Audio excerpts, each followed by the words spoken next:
So what vegetables do you guys grow on your farm? We do asparagus, bell peppers, romaine, iceberg, cucumbers, and squash.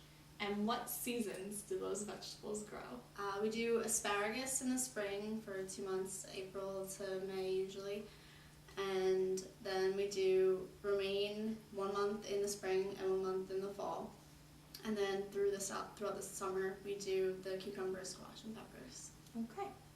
And do you sell directly to consumers, or do you sell to a bigger distributor? We sell to the distributors and markets. Do you know what distributor it is? I'm not sure exactly, but I know that we sell, like, ends up in like Wegmans and ShopRite and stuff like that. That's cool. Do you guys package the vegetables on the farm? We do some. For the asparagus, we actually do a microwavable pouch that we package at the farm, and that goes directly into grocery stores. And then we do some iceberg where we wrap just the head of the iceberg. And then we do a couple of, like, for the peppers, we do like 6 packs of those too. And what do you guys do the labels when you package them? Yeah, we have labels on the asparagus, and that just says like the nutritional facts and obviously where it's from for us and stuff like that. How long is the growing process for the vegetables? You said it's like a month, the romaine and the asparagus? Yeah, for asparagus it's 2 months really, from beginning of April and into May. Romaine is usually a month. We do a month in the spring and then a month in the fall. And the peppers and cucumbers are usually like 2 months in the summer, from like July to August. Okay. Is that naturally how long it takes them to grow, or is that like with something you use to make it grow faster?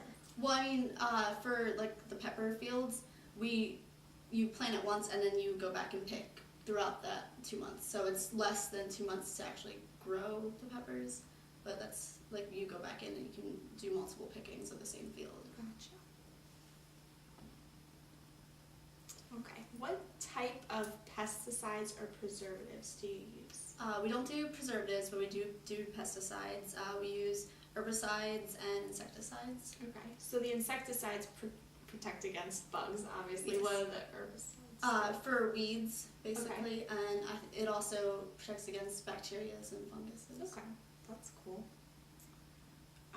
How long would the vegetables last without the pesticides? On the farm, probably not very long. They would be eaten. Yeah, the pesticides don't really, like, preservatives are more that like extend the shelf life of things, but I mean the pesticides help to keep the bugs from eating them, so like that keeps them growing. Okay. Do they do any harm to the vegetables? Like, if you use too much, does it hurt? I mean, there's only thing is we have to follow guidelines from the government, and that's when you do spray pesticides, you can't go back in the field and harvest for a certain amount of days, and that depends on what pesticides you're using too, because it's not good to eat them right away, because obviously you just sprayed chemicals on it. Right. Which is why you always wash your vegetables from the grocery store. Wash them. Yeah. Okay. Do you or your dad, because I know you talked to him, know any other farmers that use different pesticides? Well, it really depends on the crop, because each crop has a different set of insects that like to eat that food. Yeah. So, and each pesticide is pretty much aimed at certain insects. So when I worked for the farm in the summer, I would go through the fields and look for certain bugs. So if I saw bugs, I write it down, and then they would spray for that bug. You don't just spray. You don't just spray everything. You spray for the bugs that are there. That makes sense. That must have been a fun job, looking for bugs. So much fun. So the next question is, are there better pesticides? Not necessarily. If they're for a particular bug, there's probably only so many options. There are some that have a broader spectrum, so they kill more insects, and obviously those will be more expensive. But it really they make them targeted to certain bugs usually. That makes sense. what is your general knowledge about organic farming versus organic farming? Well, non-organic is obviously using chemicals to treat the plants and keep them healthier, well, and alive, so they're not getting eaten. With organic, obviously it's the opposite. You're not using these chemicals. You use more natural-based things to try to fend off the insects so you don't completely destroy your crops. Okay, so you guys obviously do non-organic farming. And is there a reason why that you guys do that instead of organic? Well, we've done some organic, but then my one uncle has branched off from that side of the farm, so he still does organic, but the main part of the farm doesn't. And we don't do organic because it's a lot lower yields from the fields, because obviously it's harder to keep those the animals and insects off of the plants. And you end up having to throw away a lot more of these because people want pretty. Yeah. They want pretty products, so if it has some kind of blemish on it, they're less likely to buy it. So you have to end up throwing away more products that way. Okay.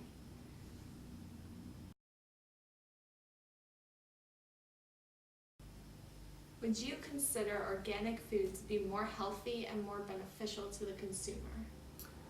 I would say it's healthy in the fact that it's not like polluting the environment. It's not like you're not putting chemicals into the ground that way. I don't really know that there's any nutritional, like extra nutritional for doing it organic or not, but definitely with the environment, like you're not putting chemicals into the ground and the groundwater. Yeah, and mentally too. I think people like the idea that there's no Definitely. pesticides.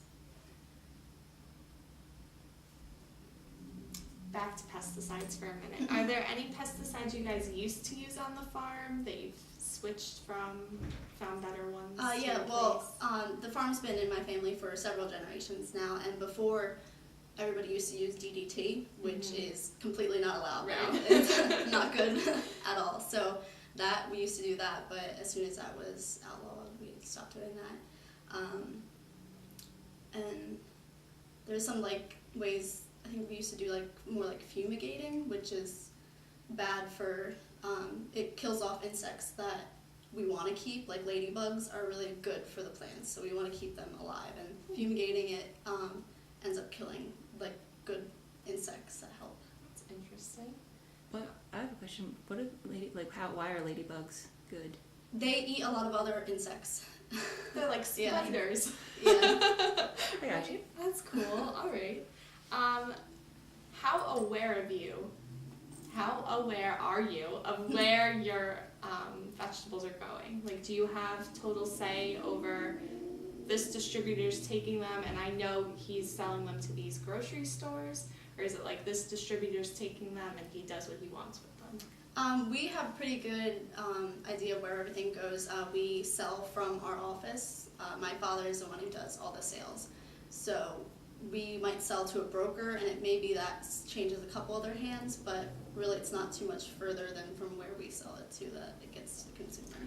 Do most of the vegetables stay in New Jersey, or do they go like up and down the East Coast, all over the country? Yeah, we go all up and down the East Coast as far as Florida and up to Canada, and we've also gone as far west as Texas. Okay, that's pretty cool. But they don't usually leave the United States, they say? Actually, we do have some that have gone to like the Caribbean and Puerto Rico and stuff like that too. Alright, so that's pretty cool. farther. Do you have to package those differently so that they last? I don't think so. I mean, most of the stuff that we like sell further is we package it the same way we do the other ones. It goes into a box, and obviously when it's traveling, it's in cooled trailers, so it keeps it the same temperature all the way through. Do you have to have different labels when they go to different countries? I do not know. I don't think so.